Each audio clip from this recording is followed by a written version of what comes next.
Hello students, let's know about the role of Dr. B.R. Ambedkar in the freedom struggle in the lesson Gandhian era. Dr. B.R. Ambedkar, full name was Bhimsen Rao Ambedkar, everybody knows that. Okay, Ambedkar believed that the political struggle without the social freedom is meaningless. Okay, if we got a freedom also, first we required the social freedom in the sense, I think you know about that. So many of the lower caste people struggled a lot, not by the British, they are struggled, they are suffered a lot by the rich people, like upper caste people, I mean like Brahmins, like that. Okay, by seeing that, he told Dr. B.R. Ambedkar, first we required the social freedom, ನಮಗೆ lower caste ಗೆ social freedom ಬೇಕು, not a political freedom. Okay, there, so that's why first we have to get the social freedom, then the political freedom. If we are getting that, will be the meaningful. Otherwise, the without the social freedom, the political freedom was meaningless. And he started to give the freedom for the lower caste people, or to give a facility for the lower caste people. He started the movements, that is the famous movements, Mahad Tank and Kalaram Temple movement. Mahad Tank and Kalaram Temple movement. So what is Mahad Tank and Kalaram Temple movement? So that is, Mahad Tank means, so there will be the well in the sense bavigalu, drinking water well, that is only reserved for the Brahmins or the upper class people. From that well, no one lower caste people not allowed to draw the water. ಅದರಿಂದ ನೀರನ್ನು ಎಳ್ಕೊಳಂಗಿಲ್ಲ. They has lower caste people has to drink the water from the lake. ಕೆರೆ ಕಟ್ಟೆ ಬಾವಿಗಳು, ಊರಾಚೆ ಇರೋ ಕೆರೆ ಕಟ್ಟೆ, ಆ ಮಣ್ಣು ನೀರು ಅಥವಾ ದನಗಳು ಅಥವಾ ಹಸುಗಳನ್ನು ತೊಳಿತಾ ಇದ್ದಂಥ ನೀರುಗಳನ್ನು ಅಥವಾ ಬಟ್ಟೆ ಒಗಿತಾದಂಥ ನೀರುಗಳನ್ನೇ ಅವರು ಕುಡಿಬೇಕಾಗಿತ್ತು. They are upper caste people, they are not allow the people to draw the water from the drinking water well. So that's why, to avoid that, Ambedkar has started the movement to draw the water from the drinking water well, which are belongs to the upper caste. That movement is called as the Mahad Tank. Okay, and what is mean by Kalaram Temple movement? I think you know about that. No one lower caste people not allowed to go for the temple, to go for the temple. But by this movement, Kalaram Temple movement, Ambedkar allowed the lower caste people to go for the temple. So that is why Ambedkar started the Mahad Tank and the Kalaram Temple movement. And Ambedkar participated in all the 3 round table conference. I told you already. There also, in all these 3 round table conference, mainly he has demanded for the separate electoral constituency for the untouchables, or for lower caste people. Okay, separate electoral constituency ನಮಗೆ ಅಂತಲೇ ಹೊಸದ separate electoral constituency ಕೊಡಿ. ಯಾಕಂದರೆ lower caste people ಕೂಡ ನಾವು government ಆಳೋ ಅಂಥ ಎಬಿಲಿಟಿಯನ್ನು ನಾವು ಇಟ್ಕೊಂಡಿದ್ದೀವಿ, ನೀವು ನಮಗೆ ಕೊಡಲೇಬೇಕು ಅನ್ನೋದನ್ನು ಡಿಮ್ಯಾಂಡ್ ಇಟ್ಟಿದ್ದ. And he founded the parties, which is one organization that is called as Bahishkruta Hitakarani Sabha. ಬಹಿಷ್ಕೃತ, ಯಾರು ಸಮಾಜದಿಂದ ಹೊರಹಾಕ್ಬಿಟ್ಟಿರ್ತಾರೆ, ನೀನು ಏನು ಅನ್ಟಚಬಲ್, ಹೋಗೋನು ಅಂತ ಹಾಕಿರ್ತಾರಲ್ಲ, ಸೊ ಅವರ ರಕ್ಷಣೆಗೆ ಅಂತಲೇ ಹಿ ಫೌಂಡೆಡ್ ದ ಬಹಿಷ್ಕೃತ ಹಿತಕರಣಿ ಸಭಾ, ವಿಚ್ ಇಸ್ ದಟ್ ಬಹಿಷ್ಕೃತ ಹಿತಕರಣಿ ಸಭಾ. And also that to give a work for them, he has established one more organization that is called as Karmika Party. Okay, so Ambedkar started the Bahishkruta Hitakarani Sabha and Karmika Party, and he published the periodicals in the sense newspaper. Which are those newspaper published by the Ambedkar? That is Prabhuddha Bharata, Janata, Mukhanayaka, Bahishkruta Bharata. Prabhuddha Bharata, then Bahishkruta Bharata, along with it Janata, and it is and Janata Mukhanayaka.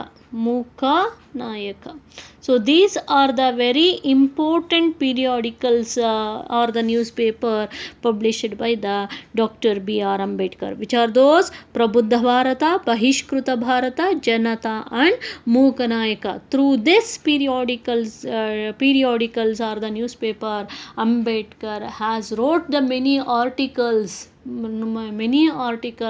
so related to the untouchables. Okay, and he was elected as the chairman of drafting committee in the sense, I think you know about that constitution drafting committee, ಸಂವಿಧಾನ ರಚನೆಯ ಒಂದು ಕಮಿಟಿಗೆ ಇವನನ್ನ chairman ಆಗಿ ಮಾಡ್ತಾರೆ. and also the president was Dr. Babu Rajendra Prasad. This thing you learnt in a 9th standard only. He was elected as the chairman of drafting committee and he provided the many legal guarantees against the untouchabilities in the constitution. Okay, if Ambedkar has not made a constitution to which is having a many acts or which is favor to the untouchables, may the untouchables will never free from the society. ಅವರಿಗೆ ಇದುವರೆಗೂ freedom ಸಿಗ್ತಾನೆ ಇರಲಿಲ್ಲ.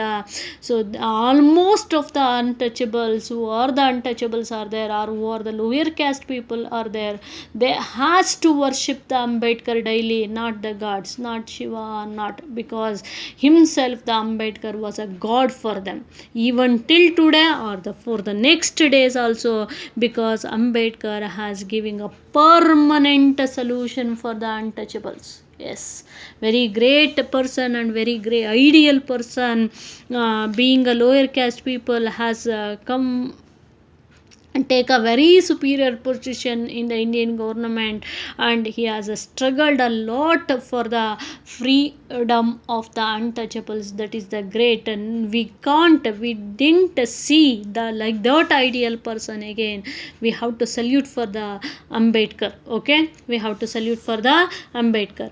And he was elected as the chairman of drafting committee and gave the many legal guarantees in the sense no one will change those acts. Okay, that should be firm act for the favor of untouchables, like that they has given. And he later, after making all those many laws, many acts also, finally he was fed up with this caste system in India. By that time was very deep rooted, ತುಂಬಾ ಆಳಕ್ಕೆ ಬೇರೂರು ಬಿಟ್ಟಿತ್ತು. But as he made many laws, many acts in the constitution, but that never comes to the follow. What the people having the mindset, very cruel mindset, that never will remove from the mindset of the people. Nowadays it has removed, but still it is exist in many villages. We can see that untouchability, right? So totally fed up with the caste system of India, particularly in Hinduism. That's why he left the Hinduism and became the Buddhist. Okay, he became the Buddhist. And he was died and he was posthumously awarded as the Bharata Ratna. Posthumously in the sense, prehumously in the sense ಸತ್ತೋಗೋಕ್ಕೆ ಮುಂಚೆ, posthumously in the sense ಸತ್ತೋದ್ಮೇಲೆ he was awarded as a Bharata Ratna. Really Ambedkar was a very great personality and ideal person. Even till today many of the lower caste people want to worship the Ambedkar. What they has getting the reservation, what they has getting the almost all the favorable acts to favor to them, so they has to worship for the Ambedkar. They got by the Ambedkar only, none by the other person. So this is the contributions of Dr. B.R. Ambedkar. Next, we have to know about the contributions of Jawaharlal Nehru, or role of Jawaharlal Nehru in the freedom struggle. I think you know about that. Jawaharlal Nehru was the first Prime Minister of India. Yes, being a first Prime Minister of India, he had many challenges by that time. ಬರೀ ಏನು ಸುಮ್ಮನೆ prime minister ಆಗ್ಬಿಟ್ಟಿದ್ದೀನಿ ಅಂತ ಏನು ಖುಷಿ ಪಡೋಂಗಿರಲಿಲ್ಲ, because India has facing the many problems, many in the sense uncountable, not countable, uncountable problems faced by the Jawaharlal Nehru. So after facing, and he has bring in his period, he has bring the India and uniting India to one form with the help of the great architecture, that is the Sardar Vallabhbhai Patel. I think you know about that. And being a Prime Minister of India, he also brought the many reformation acts or many industrialization acts or many to frame the modern India. And he had became the instrumental in the integration of the state India. As we know that Sardar Vallabhbhai Patel put a lot of effort to the integration of the states. ಅನೇಕ ಸ್ಟೇಟ್ಸ್ಗಳನ್ನು ಕೂಡಿಸೋದು ಕಷ್ಟ ಸಾಧ್ಯವಾಗಿತ್ತು. In that the Jawaharlal Nehru contribution is also will be there. Next, he implemented the language based reorganization of state policy. Language based, okay, still at the states or under the control of kings, okay. So that should be avoided by the Jawaharlal Nehru. The states are reorganized, marunamakarana madda based on language in the sense Kannada peoples should comes to the Karnataka, Telugu peoples should goes to the Andhra, Tamil speaking people should goes to Tamil Nadu. Like that, they has reorganized the states based on the mother tongue or based on the language. Jawaharlal Nehru. And also to develop the India, firstly he brought the 5-year plan. If Nehru not brought the 5-year plan, even ಏನಾದರೂ 5-year plan ಅನ್ನು ತಗೊಂಬಂದಿರಲಿಲ್ಲ ಅಂತಂದರೆ, even till today India is in the condition of underdeveloping only. Okay, what are all the progress takes place in India, that foundation is 5-year plan brought by the Nehru. Keep in mind, okay. Through that he developed the infrastructure and many industries, and he developed the agriculture also. I mean, one on 5-year plan, he has giving importance for the one on sector like agriculture, like industry, like communication, like transportation. Like that, he has giving importance for the one field. Through that, he has developed almost all the field, okay. And he also built the foundation for the atomic energy, because India is also very, want to show it is also very strong, the army and everything. So that's why atomic energy, with the help of Homi Jahangir Baba, he built a Homi Jahangir Baba. With the help of Homi Jahangir Baba, he built the foundation for the development of the atomic energy. So through that, the Nehru shows to the other country like France, England, America, as India is also very strong to use the modern equipment. So next, he advocated the non-alignment, because I told you already, non-alignment in the sense not join with any two powerful blacks of the world, okay.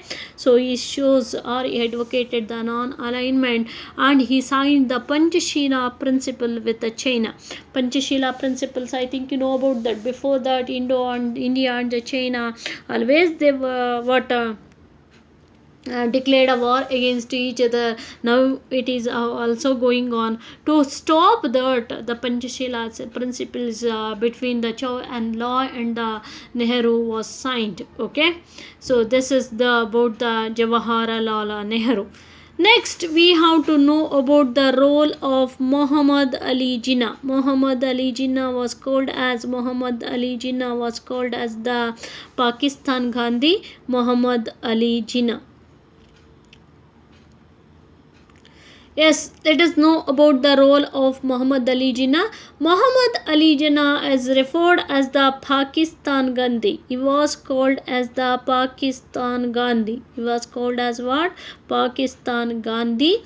Joined the INC in the year 1906. INC, Indian National Congress. He joined the INC in the year 1906. And also he joined the Home Rule League and argued for the many times defense for the Hindu-Muslim unity. So before that partition of Bengal, so Muhammad Ali Jinnah, he was respect a lot the Gandhiji as well as the Indians also, Hindu people. But here also the British played a game with their what policy, that is the divide and rule policy. Okay, so during the division of Bengal, they has disturbed the mind of Muhammad Ali Jinnah, and he came out from the INC Indian National League, and started the separate party that is called as Muslim League. Okay, Muslim League. When the difference as difference has arisen, okay, at the time of partition of Bengal with the interference of the British. By that time, the Muhammad Ali Jinnah quit the INC Indian National Congress and make his own party, that is called as the Muslim League. So when the freedom declaration was nearer, Jinnah declared Hindu and Muslim cannot make a one nation, and they demanded, as the British make a mindset to give a freedom for the, because before that the India and Pakistan is uniting it together and it's becoming a one nation. But the when the freedom has near freedom declaration as nearer hatra bandhagine, the Muhammad Ali Jinnah demanded for the separate nation, as you want to give a separate freedom for the separate nation like India and Pakistan. India is the country of Hindus and the Pakistan is the country of Muslim. So that's why he has demanded for the separate nation. So as a result, as according to him his demand and everything, August 14, 1947, the British gave freedom for Pakistan. August 14, 1947, British gave freedom for the Pakistan, and as well as August 15, 1947 gave freedom for India. Okay, as per the demand by the Muhammad Ali Jinnah. Yes, Muhammad Ali Jinnah has give a more trouble for the Hindus. If he gave a more trouble for the Hindus also, but Gandhiji, even till to his death, he has protected a lot, or he struggled a lot for the peace and unity between the Hindu and Muslim. Okay, peace and unity. Many times he asked the Muhammad Ali Jinnah to join with the Hindu, but Muhammad Ali Jinnah not make a mind, because due to the interference of the British. Okay, here there is no wrong by the Muhammad Ali Jinnah, because British made him or used him as a pawn. That's all, Kerem pawn. Okay, so till to his death, Gandhiji suffered a lot to maintain the peace and unity between the Hindu and Muslim, but finally was failure in that. So that's why even till to his death they struggled a lot. No, that's why Gandhiji was called as the harbinger of Hindu and Muslim. Pitamaha anta karitare, harbinger of Hindu and Muslim. Okay, so this is about the Muhammad Ali Jinnah. So finally they got, so by this difference opinion only, finally Nathuram Godse killed the Gandhiji, because the Gandhiji not supported for the formation of a new nation, that is the Pakistan. So that's why he was killed the Gandhiji, because they are demanding but Gandhiji not supported. That's why he killed the Gandhiji. Hope you will understand, and the lesson was completed. Thank you.